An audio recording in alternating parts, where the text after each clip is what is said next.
आरोपींवर कठोरात कठोर कारवाई करणार असं देवेंद्र फडणवीस यांनी आश्वासित केले। पुण्यातल्या आरोपींवर पोक्सो अंतर्गत कारवाई होणार असं देवेंद्र फडणवीस यांनी आश्वासन दिले। पुण्यातला हा धक्कादायक प्रकार होता। स्कूल बसमध्ये चालत्या बसमध्ये मुलींसोबत अश्लील वर्तन, या बसचा ड्रायव्हर करायचा, स्कूल बसचा ड्रायव्हर करायचा आणि यावरून फडणवीस यांनी देखील प्रतिक्रिया दिली आहे। आरोपीवर कठोरात कठोर कारवाई करू असं त्यांनी म्हटलंय। पुण्यातल्या आरोपीवर पोक्सो अंतर्गत कारवाई करू असं आश्वासन फडणवीस यांनी दिले।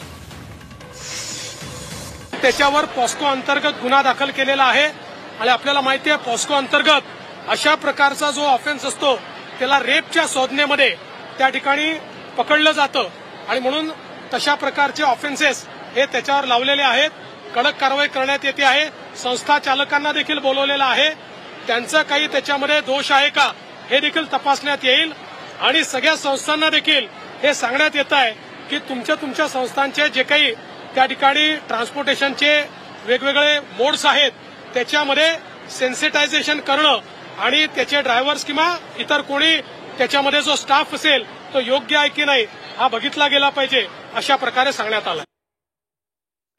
तेव्हा उपमुख्यमंत्री देवेंद्र फडणवीस यांनी आश्वासन केलेलं आहे की कडक कारवाई या ड्रायव्हरवर करू आणि अनेक बाबींची तपासणी होणं गरजेचं आहे, तर आरोपीवर कठोर कारवाई करू असं त्यांनी म्हटलं। या संदर्भात रुपाली चाकणकरांनी काय प्रतिक्रिया दिली तेही पाहूया।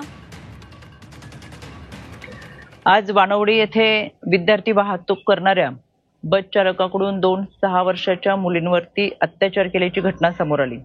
यामध्ये या 2-6 वर्षाच्या मुलींना लैंगिक स्पर्श केल्याची तक्रार गैरअर्जदाराने केलेली आहे। या संदर्भात वानवडी पोलीस स्टेशनचे वरिष्ठ पोलीस निरीक्षक संजयजी पतंगे यांच्याशी मी चर्चा केली। आरोपीला पोक्सो अंतर्गत गुन्हा दाखल करत अटक करण्यात आलेली आहे। मुलींना मेडिकल करण्यासाठी पाठवण्यात आलेले असून पुढील कारवाईसाठी CWC कडे पाठवण्यात येणार आहे। यामध्ये राज्य महिला आयोगाच्या वतीनं तात्काळ सखोल चौकशी करून अहवाल सादर करण्याच्या सूचना देण्यात आलेल्या आहेत।